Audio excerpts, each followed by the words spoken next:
श्री राम जय जय राम।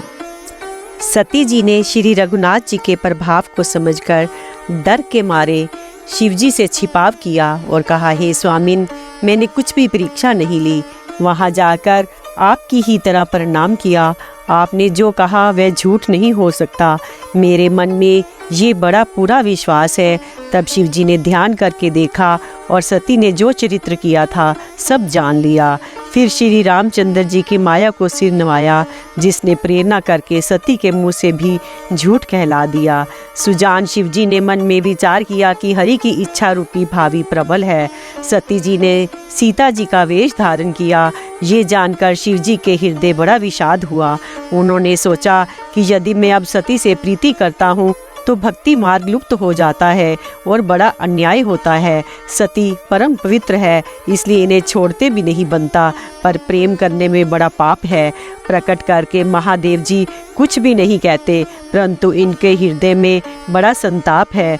तब शिव जी ने प्रभु श्री रामचंद्र जी के चरण कमलों में सिर नवाया और श्री राम जी का स्मरण करते ही उनके मन में ये आया कि सती के इस शरीर से मेरी भेंट नहीं हो सकती। और शिव जी ने अपने मन में से संकल्प कर लिया। स्थिर बुद्धि शंकर जी ऐसा विचार कर श्री रघुनाथ जी का स्मरण करते हुए अपने घर कैलाश को चले।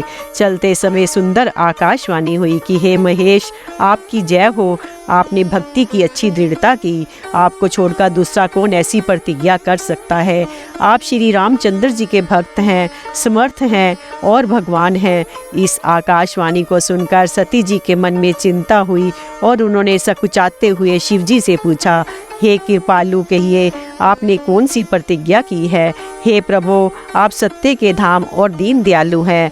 यद्यपि सती जी ने बहुत प्रकार से पूछा, परंतु त्रिपुरारी शिव जी ने कुछ न कहा। सती जी ने हृदय में अनुमान किया कि सर्वज्ञ शिव जी सब जान गए हैं। मैंने शिव जी से कपट किया। स्त्री स्वभाव से ही मूर्ख और बेसमझ होती है।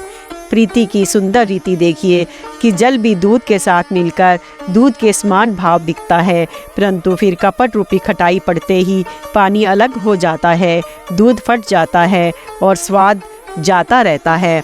अपनी करनी को याद करके सती जी के हृदय में इतना सोच है, इतनी अपार चिंता है कि जिसका वर्णन नहीं किया जा सकता। उन्होंने समझ लिया कि शिव जी कृपा के परम अथाह सागर हैं। इससे प्रकट में उन्होंने मेरा अपराध नहीं कहा।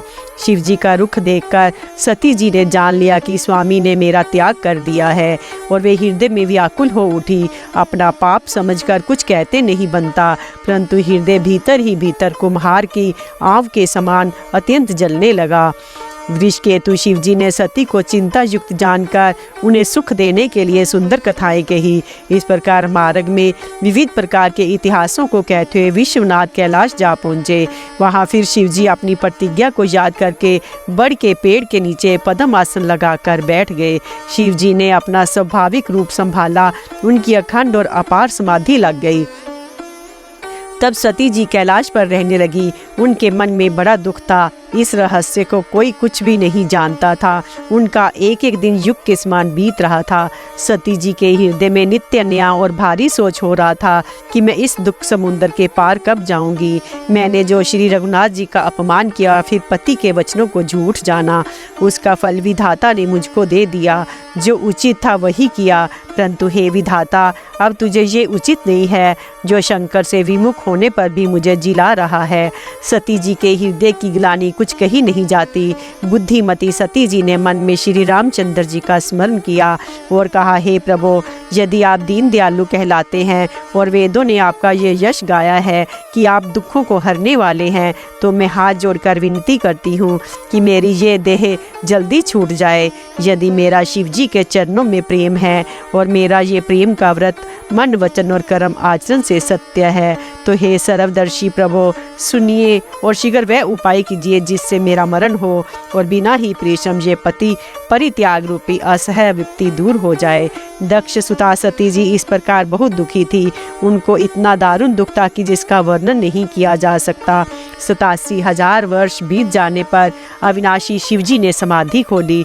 शिवजी राम नाम का स्मरण करने लगे। तब सती जी ने जाना कि अब जगत के स्वामी शिवजी जागे हैं।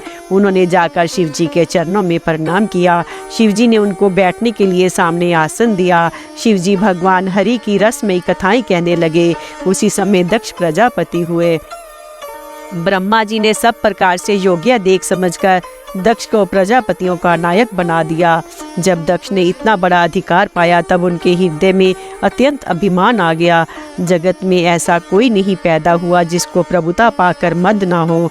दक्ष ने सब मुनियों को बुला लिया और वे बड़ा यज्ञ करने लगे। जो देवता यज्ञ का भाग पाते हैं, दक्ष ने उन सब को आदर सहित निमंत्रित किया। दक्ष का निमंत्रण पाकर किन्नर, नाग, सिद्ध, गंधर्व और सब देवता अपनी अपनी इष्टों सहित चले। विष्णु, ब्रह्मा और महादेव जी को छोड़कर सभी देवता अपना अपना विमान सजाकर चले। सती जी ने देखा अनेकों प्रकार के सुंदर विमान आकाश में चले जा रहे हैं। देव सुंदरियां मधुर गान कर रही हैं, जिन्हें सुनकर मुनियों का ध्यान छूट जाता है। सती जी ने विमानों में देवताओं के जाने का कारण पूछा। तब शिव जी ने सब बातें बतलाई। पिता के यज्ञ की बात सुनकर सती कुछ प्रसन्न हुई और सोचने लगी, यदि महादेव जी मुझे आज्ञा दे तो मैं इसी बहाने कुछ दिन पिता के घर जाकर रहूं, क्योंकि उनके हृदय में पति द्वारा त्यागी जाने का बड़ा भारी दुख था। पर अपना अपराध समझकर वे कुछ कहती ना थी। आखिर सती जी भय, संकोच और प्रेम रस में सनी हुई मनोहर वाणी से बोली, हे प्रभु, मेरे पिता के घर बहुत बड़ा उत्सव है।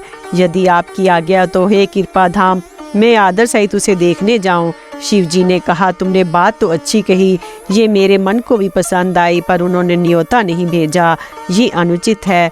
दक्ष ने अपनी सब लड़कियों को बुलाया है, किंतु हमारे वैर के कारण उन्होंने तुमको भी भुला दिया। एक बार ब्रह्मा की सभा में हमसे अप्रसन्न हो गए थे, उसी से वे भी हमारा अपमान करते हैं। हे भवानी, जो तुम बिना बुलाए जाओगी तो ना शील स्नेह रहेगा, ना मान मर्यादा ही रहेगी। यद्यपि इसमें संदेह नहीं कि मित्र, स्वामी, पिता और गुरु के घर बिना बुलाए भी जाना चाहिए, वो भी जहाँ कोई विरोध मानता हो। शिवजी उसके घर जाने से कल्याण नहीं होता। शिवजी ने बहुत प्रकार से समझाया, पर होनहार वश सती के हृदय बोध नहीं हुआ। फिर शिवजी ने कहा कि यदि बिना बुलाए जाओगी तो हमारी समझ में अच्छी बात ना होगी। शिवजी ने बहुत प्रकार से कहकर देख लिया, किंतु जब सती किसी प्रकार भी नहीं रुकी, तब त्रिपुरारी महादेव जी ने अपना मुख्य गणों को साथ देकर उनको विदा कर दिया। भवानी जब पिता दक्ष के घर पहुंची, तब दक्ष के डर के मारे किसी ने उनकी आवा भगत नहीं की। केवल एक माता भले ही आदर से मिली, बहनें बहुत मुस्कुराती हुई मिली। दक्ष ने तो उनकी कुछ कुशल तक नहीं पूछी। सती जी को देखकर उल्टे उनके सारे अंग जल उठे। तब सती ने जाकर यज्ञ देखा तो वहाँ कहीं शिवजी का भाग दिखाई नहीं दिया। तब शिवजी ने जो कहा था वह उनकी समझ में आया कि स्वामी का अपमान समझकर सती का हृदय जल उठा। पिछला पति परित्याग का दुख उनके हृदय में उतना नहीं व्यापा था जितना महान दुख इस समय पति अपमान के कारण हुआ। यद्यपि जगत में अनेक प्रकार के दारुण दुख हैं, तथापि जाति अपमान सबसे बढ़कर कठिन है। यह समझकर सती जी को बड़ा क्रोध हो आया। माता ने उन्हें बहुत प्रकार से समझाया बुझाया, परंतु उनसे शिवजी का अपमान सहा नहीं गया। इससे उनके हृदय में कुछ भी प्रबोध नहीं हुआ। तब वे सारी सभा को हठपूर्वक डांटकर क्रोध भरे वचन बोली, हे सभासदों और सब मुनीश्वरों, सुनो, जिन लोगों ने यहाँ शिवजी की निंदा की या सुनी है, उन सबको उसका फल तुरंत ही मिलेगा और मेरे पिता दक्ष भी भली भांति पछताएंगे। यहाँ संत, शिवजी और लक्ष्मीपति विष्णु भगवान की निंदा सुनी जाए, वहाँ ऐसी मर्यादा है कि यदि अपना वश चले तो उस निंदा करने वाले की जीभ काट ले, नहीं तो कान मूंद कर वहाँ से भाग जाए। त्रिपुर दैत्य को मारने वाले भगवान महेश्वर संपूर्ण जगत के आत्मा हैं। वे जगत पिता और सबका हित करने वाले हैं। मेरा मंद बुद्धि पिता उनकी निंदा करता है और मेरा ये शरीर दक्ष ही के वीर्य से उत्पन्न है। इसलिए चंद्रमा को ललाट पर धारण करने वाले वृषकेतु शिवजी को हृदय में धारण करके मैं उस शरीर को तुरंत ही त्याग दूंगी। ऐसा कहकर सती जी ने योग अग्नि में अपना शरीर भस्म कर डाला। सारी यज्ञशाला में हाहाकार मच गया। सती का मरण सुनकर शिवजी के गण यज्ञ विध्वंस करने लगे। यज्ञ विध्वंस होते देखकर मुनीश्वर भृगु जी ने उसकी रक्षा की। ये सब समाचार शिवजी को मिले तब उन्होंने क्रोध करके वीरभद्र को भेजा। उन्होंने वहां जाकर यज्ञ विध्वंस कर डाला और सब देवताओं को यथोचित फल दंड दिया। दक्ष की जगत प्रसिद्ध वही गति हुई जो शिवद्रोही की हुआ करती है। ये इतिहास सारा संसार जानता है, इसलिए मैंने संक्षेप में वर्णन किया। सती ने मरते समय भगवान हरि से ये वर मांगा कि मेरा जन्म जन्म से शिवजी के चरणों में अनुराग रहे। इसी कारण उन्होंने हिमाचल के घर जाकर पार्वती के शरीर से जन्म लिया। जब से उमा जी हिमाचल के घर जन्मी तब से वहाँ सारी सिद्धियाँ और संपत्तियाँ छा गई। मुनियों ने जहाँ तहाँ सुंदर आश्रम बना लिए और हिमाचल ने उनको उचित स्थान दिए। उस सुंदर पर्वत पर बहुत प्रकार के सब नए नए वृक्ष सदा पुष्प फल युक्त हो गए और वहाँ बहुत बड़ी तरह की मनियों की खाने प्रकट हो गई। सारी नदियों में पवित्र जल बहता है और पक्षी पशु भ्रमर सभी सुखी रहते हैं। सब जीवों ने अपने स्वाभाविक वैर छोड़ दिया और पर्वत पर सभी परस्पर प्रेम करते हैं। पार्वती जी के घर आ जाने से पर्वत ऐसा शोभायमान हो रहा है जैसा राम भक्ति को पाकर भक्त शोभायमान होता है। उस पर्वत राज के घर नित्य नए नए मंगल उत्सव होते हैं जिसका ब्रह्मा आदि यश गाते हैं। जब नारद जी ने ये सब समाचार सुने तो वे कौतुक ही से हिमाचल के घर पधारे। पर्वतराज ने उनका बड़ा आदर किया और चरण धोकर उनको उत्तम आसन दिया। फिर अपनी स्त्री सहित मुनि के चरणों में सिर नवाया और उनके चरणोदक को सारे घर से छिड़काया। हिमाचल ने अपने सौभाग्य का बहुत बखान किया और पुत्री को बुलाकर मुनि के चरणों पर डाल दिया और कहा, हे मुनिवर, आप त्रिकालज्ञ और सर्वज्ञ हैं, आपकी सर्वत्र पहुँच है, अतः आप हृदय में विचार कर कन्या के दोष गुण कहिए। नारद मुनि ने हंसकर रहस्य युक्त कोमल वाणी से कहा, तुम्हारी कन्या सब गुणों की खान है। ये स्वभाव से ही सुंदर, सुशील और समझदार है। उमा, अंबिका और भवानी इसके नाम हैं। कन्या सब सुलक्षणों से संपन्न है। ये अपने पति को सदा प्यारी होगी, उसका सुहाग सदा अचल रहेगा। इससे इसके माता पिता यश पावेंगे। ये सारे जगत में पूज्य होगी और इनकी सेवा करने से कुछ भी दुर्लभ ना होगा। संसार में स्त्रियां इसका नाम स्मरण करके पतिव्रत रूपी तलवार की धार पर चढ़ जाएंगी। हे पर्वतराज, तुम्हारी कन्या सुलक्षणी है। अब इसमें जो 2-4 अवगुण हैं उन्हें भी सुन लो। गुणहीन, मानहीन, माता पिता विहीन, उदासीन, संशयहीन, योगी, जटाधारी, निष्काम हृदय, नंगा और अमंगल वेश वाला ऐसा पति इसको मिलेगा। इसके हाथ में ऐसी ही रेखा पड़ी है। नारद मुनि की वाणी सुनकर उसको हृदय में सत्य जानकर पति पत्नी हिमवान और मैना को दुख हुआ और पार्वती जी प्रसन्न हुई। नारद जी ने भी इस रहस्य को नहीं जाना क्योंकि सबकी बाहरी दशा एक सी होने पर भी भीतरी समझ भिन्न भिन्न थी। सारी सखियां पार्वती, पर्वतराज, हिमवान और मैना सभी के शरीर पुलकित थे। सभी के नेत्रों में जल भरा था। देव ऋषि के वचन असत्य नहीं हो सकते। ये विचार कर पार्वती ने उन वचनों को हृदय में धारण कर लिया। उन्हें शिवजी के चरण कमलों में स्नेह उत्पन्न हो आया, परंतु मन में ये संदेह हुआ कि उनका मिलना कठिन है। अवसर ठीक न जानकर उमा ने अपने प्रेम को छिपा लिया और फिर वे सखी की गोद में जाकर बैठ गई। देव ऋषि की वाणी झूठी ना होगी, ये विचार का हिमवान, मैना और सारी चतुर सखियां चिंता करने लगी। फिर हृदय में धीरज धरकर पर्वतराज ने कहा, हे नाथ, कहिए अब क्या उपाय किया जाए। मुनीश्वर ने कहा, हे हिमवान, सुनो, विधाता ने ललाट पर जो कुछ लिख दिया है उसको देवता, दानव, मनुष्य, नाग और मुनि कोई भी नहीं मिटा सके। तो भी एक उपाय मैं बताता हूँ, यदि देव सहायता करे तो वह सिद्ध हो सकता है। उमा को वर तो निस्संदेह वैसा ही मिलेगा जैसा मैंने तुम्हारे सामने वर्णन किया है, परंतु मैंने वर के जो जो दोष बतलाए हैं मेरे अनुमान से वे सभी शिवजी में हैं। यदि शिवजी के साथ विवाह हो जाए तो दोषों को भी सब लोग गुणों के समान ही कहेंगे। जैसे विष्णु भगवान शेषनाग की शैया पर सोते हैं तो भी पंडित लोग उनको कोई दोष नहीं लगाते। सूर्य और अग्निदेव अच्छे बुरे सभी रसों का भक्षण करते हैं परंतु उनको कोई बुरा नहीं कहता। गंगा जी में शुभ और अशुभ सभी जल बहता है, पर कोई उन्हें अपवित्र नहीं कहता। सूर्य, अग्नि और गंगा जी की भांति समर्थ को कुछ दोष नहीं लगता। यदि मूर्ख मनुष्य ज्ञान के अभिमान से इस प्रकार होड़ करते हैं तो वे कल्प भर के लिए नरक में पड़ते हैं।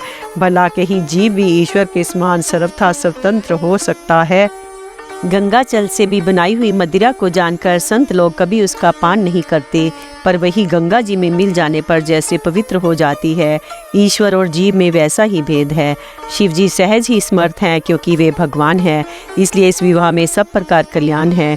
परंतु महादेव की आराधना बड़ी कठिन है, फिर भी क्लेश तप करने से वे बहुत जल्दी संतुष्ट हो जाते हैं। यदि तुम्हारी कन्या तप करे तो त्रिपुरारी महादेव जी होनहार को मिटा सकते हैं। यद्यपि संसार में वर अनेक हैं, पर इसके लिए शिव जी को छोड़कर दूसरा वर नहीं है। शिव जी वर देने वाले, शरणागतों के दुख को नाश करने वाले, कृपा के समुंदर और सेवकों के मन को प्रसन्न करने वाले हैं। शिव जी की आराधना किए बिना करोड़ों योग और जप करने पर भी वांछित फल नहीं मिलता। ऐसा कहकर भगवान का स्मरण करके नारद जी ने पार्वती को आशीर्वाद दिया और कहा कि हे पर्वतराज, तुम संदेह का त्याग कर दो, अब ये कल्याण ही होगा। यूँ कहकर नारद मुनि ब्रह्मलोक को चले गए। अब आगे जो चरित्र हुआ उसे सुनो। पति को एकांत में पाकर मैना ने कहा, हे नाथ, मैंने मुनि के वचनों का अर्थ नहीं समझा। जो हमारी कन्या के अनुकूल घर वर और कुल उत्तम हो तो विवाह कीजिए, नहीं तो लड़की चाहे कुंवारी ही रहे। मैं अयोग्य वर के साथ उसका विवाह नहीं करना चाहती, क्योंकि हे स्वामीन, पार्वती मुझको प्राणों के समान प्यारी है।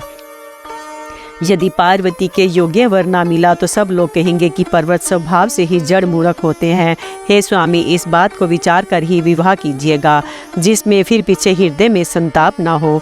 इस प्रकार कहकर मैना पति के चरणों पर मस्तक रखकर गिर पड़ी। तब हिमवान ने प्रेम से कहा, चाहे चंद्रमा में अग्नि प्रकट हो जाए, पर नारद जी के वचन झूठे नहीं हो सकते। हे प्रिय, सब सोच छोड़कर श्री भगवान का स्मरण करो। जिन्होंने पार्वती को रचा है वे ही कल्याण करेंगे। अब यदि तुम्हें कन्या पर प्रेम है तो जाकर उसे ये शिक्षा दो कि वह ऐसा तप करे जिससे शिवजी मिल जाए। दूसरे उपाय से ये क्लेश नहीं मिटेगा। नारद जी के वचन रहस्य से युक्त और सकारण है और शिवजी समस्त सुंदर गुणों के भंडार हैं। ये विचार कर तुम संदेह को छोड़ दो। शिवजी सभी तरह से निष्कलंक हैं। पति के वचन सुन मन में प्रसन्न होकर मैना उठकर तुरंत पार्वती के पास गई। पार्वती को देखकर उनकी आंखों में आंसू भर आए। उसे स्नेह के साथ गोद में बिठा लिया, फिर बार बार उसे हृदय से लगाने लगी। प्रेम से मैना का गला भर आया। कुछ कहा नहीं जाता। जग जननी भवानी जी तो सर्वज्ञ ठहरी।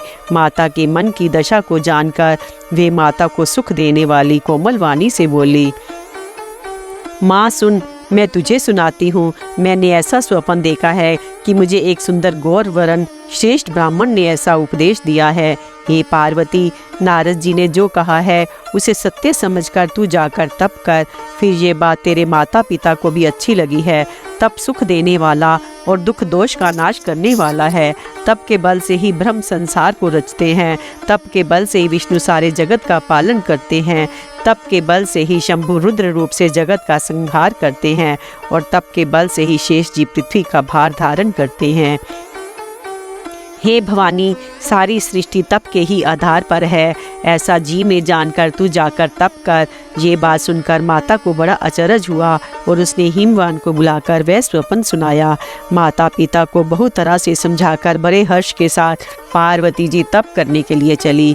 प्यारे कुटुंबी, पिता और माता सब व्याकुल हो गए। किसी के मुंह से बात नहीं निकलती। तब वेद शिरा मुनि ने आकर सबको समझाकर कहा। पार्वती जी की महिमा सुनकर सबको समाधान हो गया। प्राणपति शिव जी के चरणों को हृदय में धारण करके पार्वती जी वन में जाकर तप करने लगी। पार्वती जी का अत्यंत सुकुमार शरीर तप के योग्य नहीं था, तो भी पति के चरणों का स्मरण करके उन्होंने सब भोगों को तज दिया। स्वामी के चरणों में नित्य नया अनुराग उत्पन्न होने लगा और तप में ऐसा मन लगा कि शरीर की सारी सुध बिसर गई। 1000 वर्ष तक उन्होंने मूल और फल खाए, फिर 100 वर्ष साग खाकर बिताए।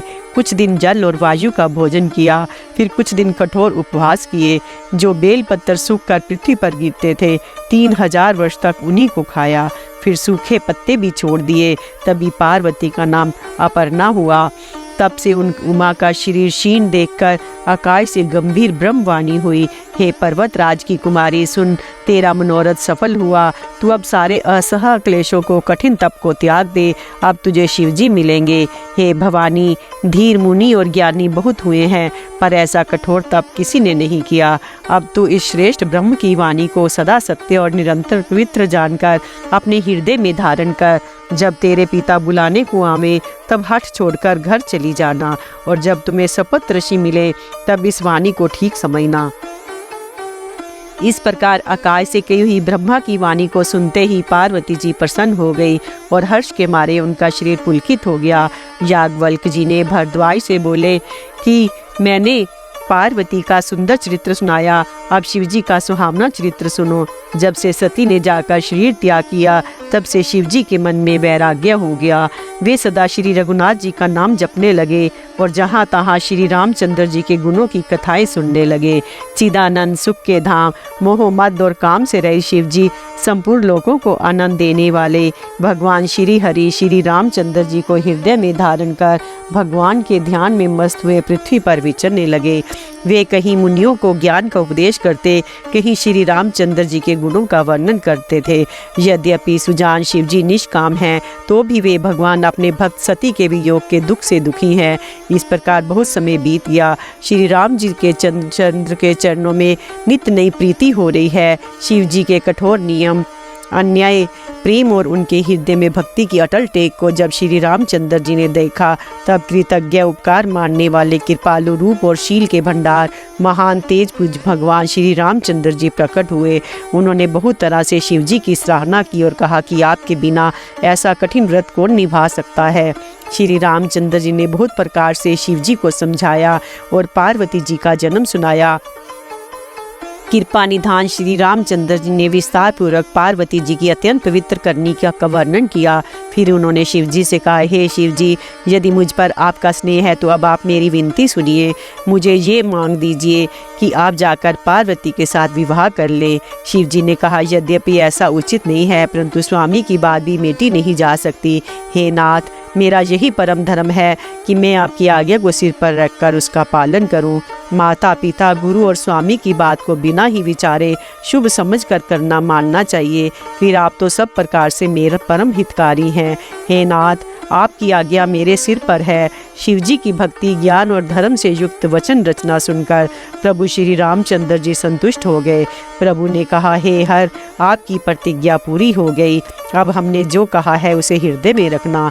इस प्रकार कहकर श्री रामचंद्र जी अंतर ध्यान हो गए। शिव जी ने उनकी वह मूर्ति अपने हृदय में रख ली।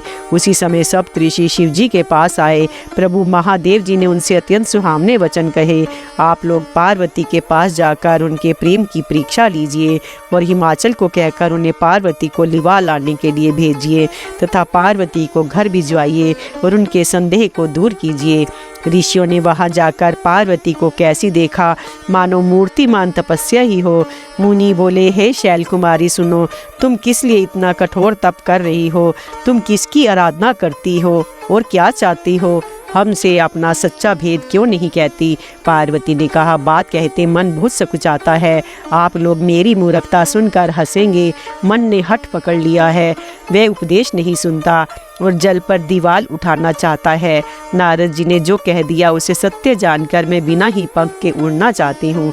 हे मुनियों, आप मेरा अज्ञान तो देखिए, मैं सदा शिवजी को ही पति बनाना चाहती हूँ। पार्वती जी की बात सुनते ही ऋषि लोग हंस पड़े और बोले, तुम्हारा शरीर पर्वत से ही तो उत्पन्न हुआ है। भला कहो तो नारद का उपदेश सुनकर आज तक किसका घर बसा है? उन्होंने जाकर दक्ष के पुत्रों को उपदेश दिया था, जिससे उन्होंने फिर लौटकर घर का मुंह भी नहीं देखा। चित्रकेतु के घर को नारद ने ही चौपट किया। फिर यही हाल हिरण्यकश्यप का हुआ। जो स्त्री पुरुष नारद की सीख सुनते हैं वे घर बार छोड़कर अवश्य ही भिखारी हो जाते हैं। उनका मन तो कपटी है, शरीर पर सज्जनों के चिन्ह हैं। वे सभी को अपने समान बनाना चाहते हैं। उनके वचनों पर विश्वास मानकर तुम ऐसा पति चाहती हो जो स्वभाव से ही उदासीन, गुणहीन, निर्लज, बुरे वेश वाला, नर कपालों की माला पहनने वाला, कुलहीन, बिना घर बार का, नंगा और सिर पर सांपों को लपेटे रखने वाला है। ऐसा वर के मिलने से कहो तुम्हें क्या सुख होगा। तुम उस नारद के बहकावे में आकर खूब भली। पहले पंचों के कहने से शिव ने सती से विवाह किया था, परंतु फिर उसे त्याग कर मरवा डाला। अब शिव को कोई चिंता नहीं रही, भीख मांगकर खा लेते हैं और सुख से सोते हैं। ऐसे स्वभाव से ही अकेले रहने वालों के घर पर भी भला क्या कभी स्त्रियां टिक सकती हैं। अब भी हमारा कहा मानो, हमने तुम्हारे लिए अच्छा वर विचारा है। वह बहुत ही सुंदर, पवित्र, सुखदायक और सुशील है, जिसका यश और लीला वेद गाते हैं। वह दोषों से रहित, सारे सद्गुणों की राशि, लक्ष्मी का स्वामी और बैकुंठपुरी का रहने वाला है। हम ऐसे वर को लाकर तुमसे मिला देंगे। ये सुनते ही पार्वती जी हंसकर बोली, आपने ये सत्य ही कहा कि मेरा ये शरीर पर्वत से उत्पन्न हुआ है, इसलिए हठ नहीं छूटेगा। शरीर भले ही छूट जाए, सोना भी पत्थर से ही उत्पन्न होता है, सो वह जलाए जाने पर भी अपने स्वभाव को नहीं छोड़ता। अतः मैं नारद जी के वचनों को नहीं छोड़ूंगी, चाहे घर बसे या उजड़े, इससे मैं नहीं डरती। जिसको गुरु के वचनों में विश्वास नहीं है, उसको सुख और सिद्धि स्वप्न में भी सुगम नहीं होती। माना कि महादेव जी अवगुणों के भवन है और विष्णु समस्त सद्गुणों के धाम है, पर जिसका मन जिसमें रम गया, उसको तो उसी से काम है। हे मुनीश्वरों, यदि आप पहले मिलते तो मैं आपका उपदेश सिर माथे रखकर सुनती, परंतु अब तो मैं अपना जन्म शिव जी के लिए हार चुकी। फिर गुण दोषों का विचार कौन करे। यदि आपके हृदय में बहुत ही हठ है और विवाह की बातचीत किए बिना आपसे रहा ही नहीं जाता, तो संसार में वर कन्या बहुत हैं।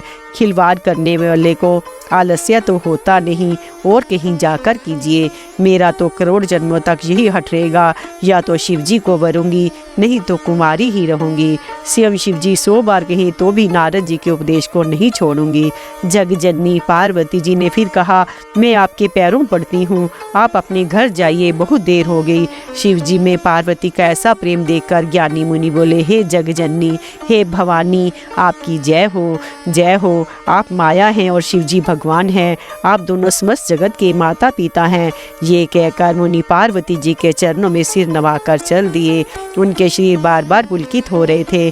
मुनियों ने जाकर हिमवान को पार्वती जी के पास भेजा और वे विनती करके उनको घर ले आए। फिर सब ऋषियों ने शिवजी के पास जाकर उनको पार्वती जी की सारी कथा सुनाई। पार्वती जी का प्रेम सुनते ही शिवजी आनंद मगन हो गए। सब ऋषि प्रसन्न होकर अपने घर ब्रह्मलोक को चले गए। तब सुजान शिवजी मन को स्थिर करके श्री रघुनाथ जी का ध्यान करने लगे। उसी समय तारक नाम का असुर, जिसकी भुजाओं का बल, प्रताप और तेज बहुत बड़ा था, उसने सब लोक और लोकपालों को जीत लिया। सब देवता सुख और संपत्ति से रहित हो गए। वह अजर अमर था, इसलिए किसी से जीता नहीं जा सकता था। देवता उसके साथ बहुत तरह की लड़ाइयाँ लड़कर हार गए। तब उन्होंने ब्रह्मा जी के पास जाकर पुकार मचाई। ब्रह्मा जी ने सब देवताओं को दुखी देखा। ब्रह्मा जी ने सबको समझाकर कहा, इस दैत्य की मृत्यु तब होगी जब शिवजी के वीर्य से पुत्र उत्पन्न हो। इसको युद्ध में वही जीतेगा। मेरी बात सुनकर उपाय करो, ईश्वर सहायता करेंगे और काम हो जाएगा। सती जी ने जो दक्ष के यज्ञ में देह का त्याग किया था, उन्होंने अब हिमाचल के घर जन्म लिया है। उन्होंने शिवजी को पति बनाने के लिए तप किया है। इधर शिवजी सब छोड़ छाड़ कर समाधि लगाकर बैठे हैं। यद्यपि है तो बड़े असमंजस की बात, तथापि मेरी एक बात सुनो। तुम जाकर कामदेव को शिवजी के पास भेजो। वह शिवजी के मन में शोभ उत्पन्न करे, उनकी समाधि भंग करे, तब हम जाकर शिवजी के चरणों में सिर रख देंगे और जबरदस्ती उन्हें राजी करके विवाह कर देंगे। इस प्रकार से भले ही देवताओं का हित हो, और तो कोई उपाय नहीं है। सब ने कहा, ये सम्मति बहुत अच्छी है। फिर देवताओं ने बड़े प्रेम से स्तुति की। तब विषम 5 बाण धारण करने वाला और मछली के चिन्ह युक्त ध्वजा वाला कामदेव प्रकट हुआ। देवताओं ने कामदेव से अपनी सारी विपत्ति कही। सुनकर कामदेव ने मन में विचार किया और हंसकर देवताओं से यूँ कहा कि शिवजी के साथ विरोध करने में मेरी कुशल नहीं है, तथापि मैं तुम्हारा काम तो करूँगा, क्योंकि वे दूसरे के उपकार का परम धर्म कहते हैं। जो दूसरों के हित के लिए अपना शरीर त्याग देता है, संत सदा उसकी बढ़ाई करते हैं। यूँ कहकर उस सबको सिर नवाकर कामदेव अपने पुष्प के धनुष को हाथ में लेकर सहायकों के साथ चला। चलते समय कामदेव ने हृदय में ऐसा विचार किया कि शिवजी के साथ विरोध करने से मेरा मरण निश्चित है। तब उसने अपना प्रभाव फैलाया और समस्त संसार को अपने वश में कर लिया। जिस समय उस मछली के चिन्ह की ध्वजा वाले कामदेव ने कोप किया, उस समय क्षण भर में वेदों की सारी मर्यादा मिट गई। ब्रह्मचर्य, नियम, नाना प्रकार के संयम, धीरज, धर्म, ज्ञान, विज्ञान, सदाचार, जप, योग, वैराग्य आदि विवेक की सारी सेना डर कर भाग गई। विवेक अपने सहायकों सहित भाग गया। उसके योद्धा रणभूमि से पीठ दिखा गए। उस समय वे सब सदग्रंथ रूपी पर्वत की कंदराओं में जा छिपे, अर्थात ज्ञान, वैराग्य, संयम, नियम, सदाचार आदि ग्रंथों में ही लिखे रह गए। उनका आचरण छूट गया। सारे जगत में खलबली मच गई और सब कहने लगे, हे विधाता, अब क्या होने वाला है? हमारी रक्षा कौन करेगा? ऐसा दो सिर वाला कौन है जिसके लिए रति के पति कामदेव ने कोप करके हाथ में धनुष बाण उठाया है? जगत में स्त्री पुरुष संज्ञा वाले जितने चार अचर प्राणी थे, वे सब अपनी अपनी मर्यादा छोड़कर काम के वश हो गए। सबके हृदय में काम की इच्छा होगी। लताओं बेलों को देखकर वृक्षों की डालियां झुकने लगी। नदियां उमड़ उमड़ कर समुंदर की ओर दौड़ी और ताल तलैया भी आपस में संगम करने मिलने जुलने लगी। जब जड़, वृक्ष, नदी आदि की ये दशा कही गई, तब चेतन जीवों की करनी कौन कह सकता है? आकाश, जल और पृथ्वी पर विचरने वाले सारे पशु पक्षी अपने संयोग का समय भुलाकर काम के वश हो गए। सब लोग कामांध होकर व्याकुल हो गए। चकवा चकवी रात दिन नहीं देखते। देव, दैत्य, मनुष्य, किन्नर, सर्प, प्रेत, पिशाच, भूत, बेताल, ये तो सदा ही काम के गुलाम हैं। ये समझकर मैंने इनकी दशा का वर्णन नहीं किया। सिद्ध, विरक्त, महामुनि और महान योगी भी काम के वश होकर योग रहित या स्त्री के विरही हो गए। जब योगीश्वर और तपस्वी भी काम के वश हो गए, तब पामर मनुष्य को कौन कहे? जो समस्त चराचर जगत को ब्रह्ममय देखते थे, वे अब उस स्त्री में देखने लगे। स्त्रियां सारे संसार को पुरुषमय देखने लगी और पुरुष उसे स्त्रीमय देखने लगे। 2 घड़ी तक सारे ब्रह्मांड का अंदर कामदेव का रचा हुआ ये कौतुक तमाशा रहा। किसी ने भी हृदय में धैर्य नहीं धारण किया। कामदेव ने सबके मन हर लिए। श्री रघुनाथ जी ने जिनकी रक्षा की, केवल वे ही उस समय बचे रहे। 2 घड़ी तक ऐसा तमाशा हुआ जब तक कामदेव शिवजी के पास पहुंच गया। शिवजी को देखकर कामदेव डर गया। तब सारा संसार फिर जैसे का तैसा स्थिर हो गया। तुरंत ही सब जीव वैसे ही सुखी हो गए जैसे मतवाले नशा पिए हुए लोग मद उतर जाने पर सुखी होते हैं। जिनको पराजित करना अत्यंत ही कठिन है और दुर्गम जिनका पार पाना कठिन है, भगवान संपूर्ण ऐश्वर्य, धर्म, यश, श्री, ज्ञान और वैराग्य रूप 6 ईश्वरीय गुणों से युक्त रुद्र महाभयंकर शिवजी को देखकर कामदेव भयभीत हो गया। लौट जाने में लज्जा मालूम होती है और करते कुछ बनता नहीं। आखिर मन में मरने का निश्चय करके उसने उपाय रचा। तुरंत ही सुंदर ऋतुराज वसंत को प्रकट किया। फूले हुए नए नए वृक्षों की कतारें सुशोभित हो गई। वन, उपवन, बावली, तालाब और सब दिशाओं के विभाग परम सुंदर हो गए। जहाँ तहाँ मानो प्रेम उमड़ रहा है, जिसे देखकर मेरे मन में भी कामदेव जाग उठा। मरे हुए मन में भी कामदेव जागने लगा। वन की सुंदरता कहीं नहीं जा सकती। काम रूपी अग्नि का सच्चा मित्र शीतल मंद सुगंधित पवन चलने लगा। सरोवरों में अनेक कमल खिल गए, जिन पर सुंदर भंवरों के समूह गुंजार करने लगे। राजहंस, कोयल और तोते रसीली बोली बोलने लगे। अप्रसाएं गा गा कर नाचने लगी। कामदेव अपनी सेना समेत करोड़ों प्रकार की सब कलाएं उपाय करके हार गया, पर शिवजी की अचल समाधि ना डिगी। तब कामदेव क्रोधित हो उठा। आम के वृक्ष की ये सुंदर डाली देखकर मन में क्रोध से भरा हुआ कामदेव उस पर चढ़ गया। उसने पुष्प धनुष पर अपने 5 बाण चढ़ाए और अत्यंत क्रोध से लक्ष्य की ओर ताककर उन्हें कान तक तान लिया। कामदेव ने तीक्ष्ण 5 बाण छोड़े जो शिवजी के हृदय में लगे। तब उनकी समाधि टूट गई और वे जाग गए। ईश्वर शिवजी के मन में बहुत क्षोभ हुआ। उन्होंने आंखें खोलकर सब ओर देखा। जब आम के पत्तों में छिपे हुए कामदेव को देखा तो उन्हें बड़ा क्रोध हुआ, जिससे तीनों लोग कांप उठे। तब शिवजी ने तीसरा नेत्र खोला। उनके देखते ही कामदेव जलकर भस्म हो गया। जगत में बड़ा हाहाकार मच गया। देवता डर गए, दैत्य सुखी हुए। भोगी लोग काम सुख को याद करके चिंता करने लगे और साधक योगी निष्कंटक हो गए। योगी निष्कंटक हो गए। कामदेव की स्त्री रति अपने पति की ये दशा सुनते ही मूर्छित हो गई। रोती चिल्लाती और भांति भांति से करुणा करती हुई वह शिव जी के पास गई। अत्यंत प्रेम के साथ अनेकों प्रकार से विनती करके हाथ जोड़कर सामने खड़ी हो गई। शीघ्र प्रसन्न होने वाले कृपालु शिव जी अबला असहाय स्त्री को देखकर सुंदर सांत्वना देकर वचन बोले, हे रति, अब से तेरे स्वामी का नाम अनंग होगा। वे बिना ही शरीर के सबको व्यापेगा। अब तू अपने पति से मिलने की बात सुन। जब पृथ्वी के बड़े भारी भार को उतारने के लिए यदुवंश में श्री कृष्ण का अवतार होगा, तब तेरा पति उनके पुत्र प्रद्युम्न के रूप में उत्पन्न होगा। मेरा ये वचन अन्यथा नहीं होगा। शिव जी के वचन सुनकर रति चली गई। अब दूसरी कथा बखान कर विस्तार से कहता हूँ। ब्रह्मा आदि देवताओं ने जब समाचार सुने तो वे बैकुंठ को चले। फिर वहाँ से विष्णु और ब्रह्म सहित सब देवता वहाँ गए। यहाँ कृपा के धाम शिव जी थे। उन सब ने शिव जी की अलग अलग स्तुति की। तब शशि भूषण शिव जी प्रसन्न हो गए।